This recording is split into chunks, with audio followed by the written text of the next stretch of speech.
मोहित पण ना एक काम व्यवस्थित करता येत नाही. माझी महत्वाची फाईल विचारलं कुठे तर ती स्वीटूला विचारूया. हे कुठे ठेवलंय तर स्वीटूला विचारूया. स्वीटू पण ना इतक्या वेळा अपमान करून परत परत येतेच आहे घरात. फोन कुठे तुझा? आहे खिशात आहे. मग फाईल मिळाली? नाही ते नाही विचारलं मी. नाही विचारलं म्हणजे? त्याच्यासाठी पाठवलं होतं ना तुला. एक काम धड नीट करता येत नाही. माझं ऐकून तर घ्या तुम्ही. Idiot, where is the file? मला एक इम्पॉर्टंट मेल पाठवायचा आहे. मॅम ऐकून तर घ्या माझं. खूप मोठी बातमी आणली आहे मी. आधी छोटी छोटी कामं व्यवस्थित करत जा आणि मग मोठ्या मोठ्या बातम्या आण. काय? खरंच माझं ऐकून घ्या. ठीक आहे आता काय स्वीटू ना. स्वीटूचं काय? Okay ma'am. मोहित तुला पण काय गरज पडली? त्यांना ऐकायचं नाही तर नको ना बोलू. कशाला आपलं बडबड बडबड करतोस तू? नाही ऐकायची इच्छा त्यांची. मोहित तर बोलतोस का? मॅम त्या स्वीटूनी घरात आले आले हात साफ केला. म्हणजे आता मला ती स्वीटू माहिती कशी. मी स्वतः माझ्या डोळ्यांनी त्या स्वीटूच्या हातात जाड जाड सोन्याची बांगडी बघितली. सोन्याची बांगडी. आता तुम्हाला तर माहिती त्या स्वीटूची परिस्थिती कशी आहे. अगदी बेताची परिस्थिती आहे. सोन्याच्या बांगड्या घालायची तिची लायकी तरी आहे का? पण मी तिच्या हातात सोन्याची बांगडी बघितली आणि सेम तशीच बांगडी मोठ्या मॅडमच्या पण हातात बघितली. सेम तशीच बांगडी स्वीटूच्या हातात. बघा डोक्यावर पडलायस का तू मोहित? ही सोन्याची जाड जाड बांगडी परवडणार आहे का स्वीटूला? खोटी असेल ती. नाही खरी खरी खुरी सोन्याची बांगडी मी स्वतः बघितली माझ्या डोळ्यांनी. घरात आल्या आल्या तिने हात मारलाय. असे बिनबुडाचे आरोप नाही करू शकत तिच्यावर डायरेक्ट. गेल्या वेळी काय झालं होतं आठवतंय? ते घड्याळ काही माहिती न करता तू आणलं होतंस आणि काय झालं? काही प्रूफ आहे का? प्रूफ यावेळी? मॅडम तुमचा विश्वास आहे ना माझ्यावर? नाही मॅम मी खरं सांगतो मी खोटं कधीच बोलत नाही मॅम. मॅडम आजपर्यंत तुम्ही मला जितक्या वेळा मारलत ना त्याची शपथ घेऊन सांगतो मी. माझ्या या डोळ्यांनी बघितलं मी मॅम. हो त्या स्वीटूच्या हातात जाड जाड सोन्याची खरी खुरी सोन्याची बांगडी मी स्वतः बघितली आहे मॅम. आणि तशीच बांगडी आपल्या मोठ्या मॅडमच्या हातात पण बघितली मी. अर्थात मोठ्या मॅडमला ती हातात शोभते पण हिला ती शोभत नसताना सुद्धा हातात घालून मिरवते ही घरभर. खानविलकरांची बांगडी पिढी जात असलेली ही घालून मिरवते. एनफ मोहित. या असल्या खोट्या खोट्या बातम्या आणल्याने प्रमोशन होणार नाहीये तुझं. नाही मॅम मी काही प्रमोशन साठी करत नाहीये. हवं तर तुम्ही मला अजून 2 कानाखाली मारा पण माझ्यावर विश्वास ठेवा. खरं मॅम माझ्यावर विश्वास ठेवा.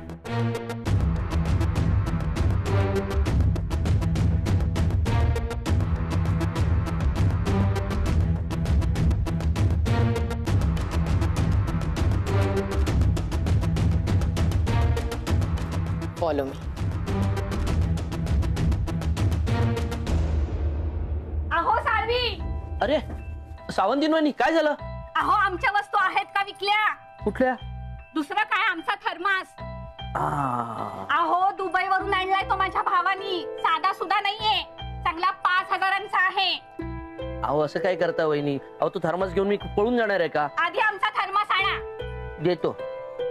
वहिनी तुमचा थर्मास. सॉरी उशीर झाला. बस सॉरी म्हटलं की झालं. दुसरं काही येतच नाही. एका थर्मासवर किती बडबडते बाई. त्यांची वस्तू आहे ना भाऊजी. मग हक्क आहे त्यांचा. आपण वस्तू घेतली आहे ना मग आपण वेळेत परत करायची.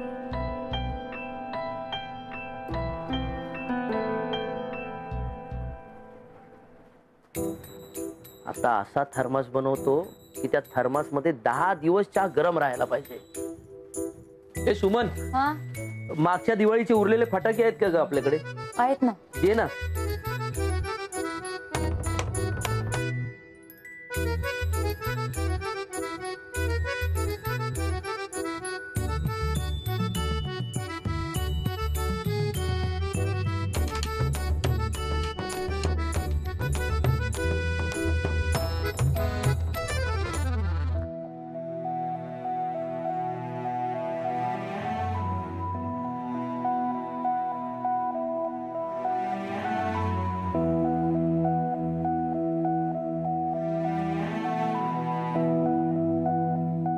शेव बोलो, चिवडा बोलो, शेव बोलो, चिवडा बोलो.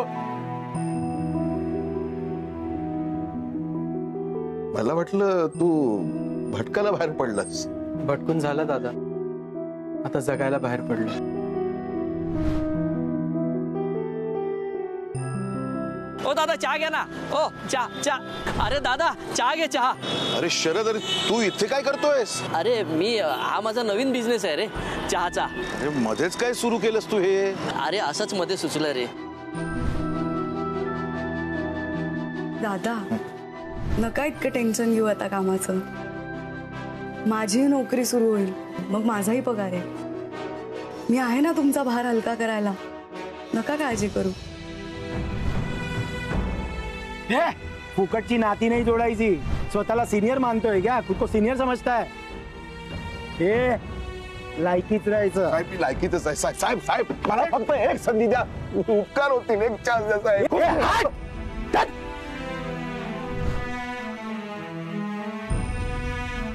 दादा साळवे, मी मगाशीच तुम्हाला सांगून गेलो होतो ना, मगाशीच वॉर्निंग दिली होती ना की ड्युटीवर असताना झोपा काढायच्या नाही म्हणून, आणि तुम्ही खुशाल घोरत राहिलात. तुमच्यामुळे आपल्या कंपनीमध्ये चोरी झाली आहे आणि आता तुमच्या या हलगर्जीपणाची किंमत, याची शिक्षा कंपनीला भोगावी लागणार आहे. हो साहेब, पण नक्की काय झालंय? चोरी कसली झाली? 50 लाखांची चोरी झाली आहे.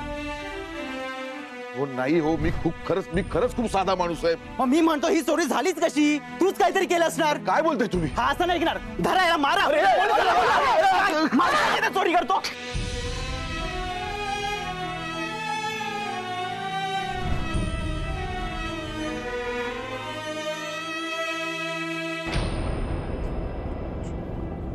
अहो चहा.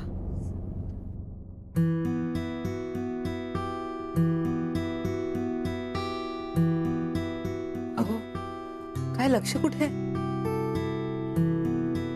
चहा.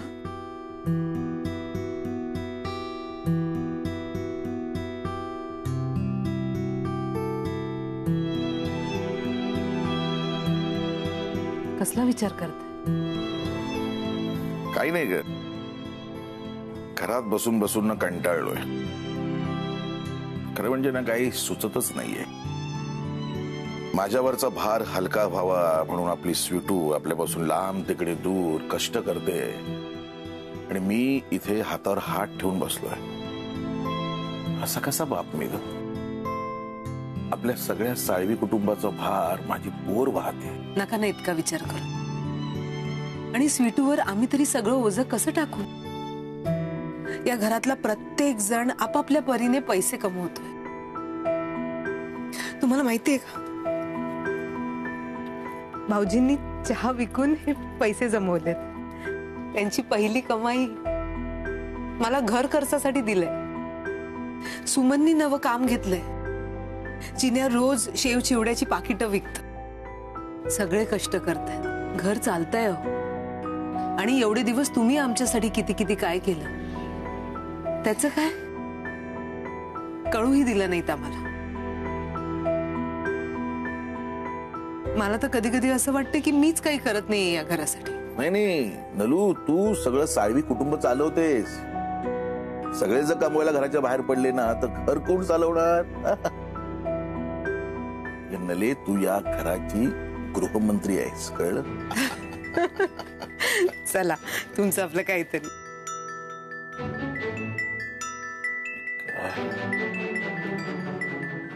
कोणाला फोन करता? मोहित सरांना फोन लावून बघतो. काय वॉचमॅनची नोकरी चांगली होती, पगारही चांगला होता. झाली चूक, माफी मागतो. पुन्हा कामावर ठेवलं तर बरं होईल ना. हो हो हो.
कसला आवाज? अहो कसला आवाज झाला हो? हा भाऊजी काय केलं हे? फटाका फुटला. फटाके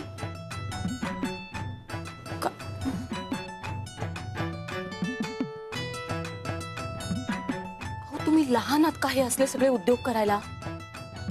तुम्हाला नुकसानच करा फक्त. वा परमेश्वरा, काय अवस्था केली माझ्या पेल्यांची. हा आता याच पेल्यात तुम्हाला मी चहा देणार आहे.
कुछ तुमसे ज्यादा तुमसे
न चाहिए कुछ तुमसे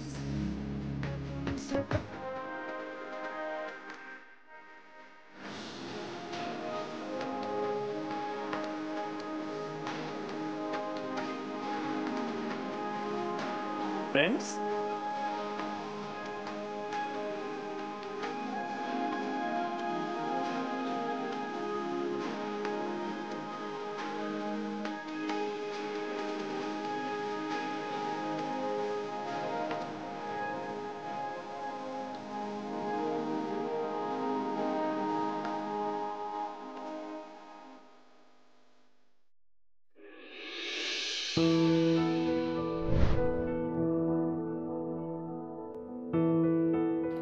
आता हे देण्यासाठी तुला आपल्या मुंबईच्या घरी यावं लागेल.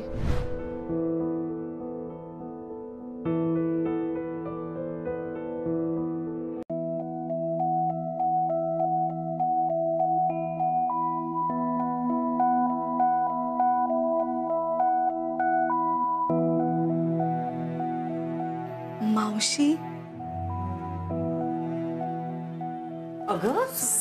अगं नाही नाही झाली माझी पोथी वाचून. स्वीटू किती छान वाटलं तुझी हाक ऐकून. मावशी खूप मिस केलं मी तुला. मावशी मावशी मावशी म्हणत घरभर फिरायचीस ना. घर इतकं भरलेलं वाटायचं ना तेव्हा. बरं झालं आलीस. मला यावंच लागलं इथे. तुमची एक गोष्ट राहिली होती ना माझ्याकडे, ती नको का परत द्यायला? कुठली?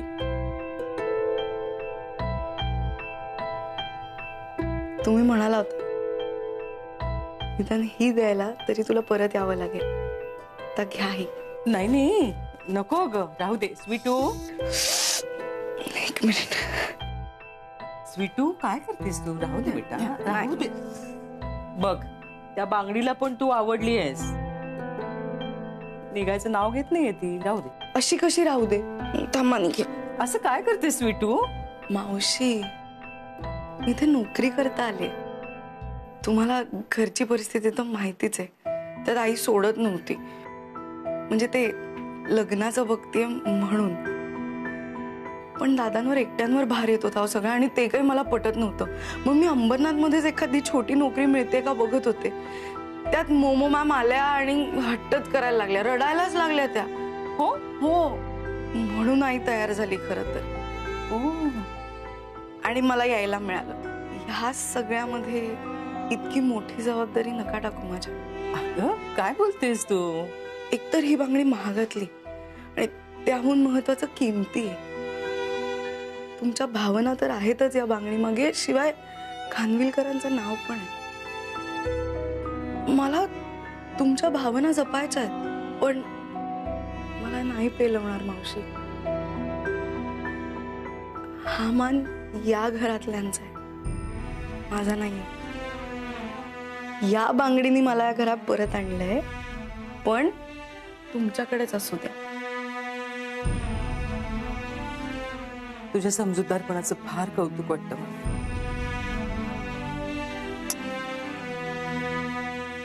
पण अगं ही बांगडी नाही ग, तुझ्या मावशीचं प्रेम आहे.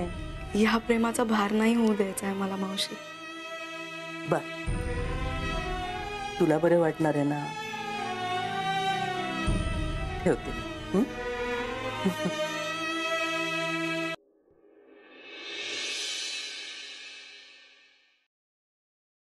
मिसेस खानविलकर, मिस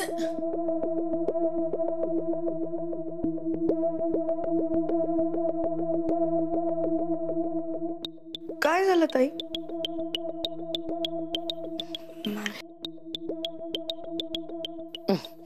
मॉम, काय ग? तुझा तो बँगल्सचा बॉक्स दे ना जरा. तू घालणार आहेस? नाही.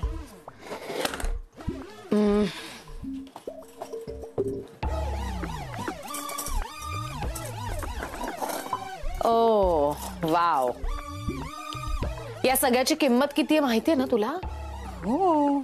एकाहून एक एक्सपेन्सिव्ह आणि एक्सक्लुसिव्ह डिझाईन्स आहे ती सगळी. होय.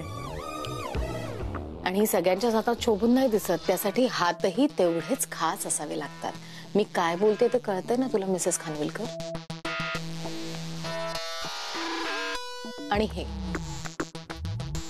या आपल्या पिढीच्याच बांगड्या. अगं म्हणजे माझ्या आजी सासूंकडून माझ्यापर्यंत आल्या आहेत त्या. या बांगड्या खानविलकरांच्या सुनेच्याच हातात गेल्या पाहिजे. हो, म्हणूनच तर मी म्हणूनच आजपासून या बांगड्या मी माझ्याकडे ठेवणार. कारण तू तुझ्या सवयीप्रमाणे इथे तिथे ठेवशील, नाहीतर कोणाला तरी देऊन टाकशील. या बांगड्या खानविलकरांच्या सुनेच्या हातात घालायची जबाबदारी आता माझी.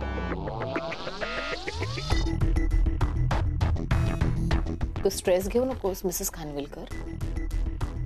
या बांगड्या खानविलकरांच्या सुनेच्याच हातात जाणार.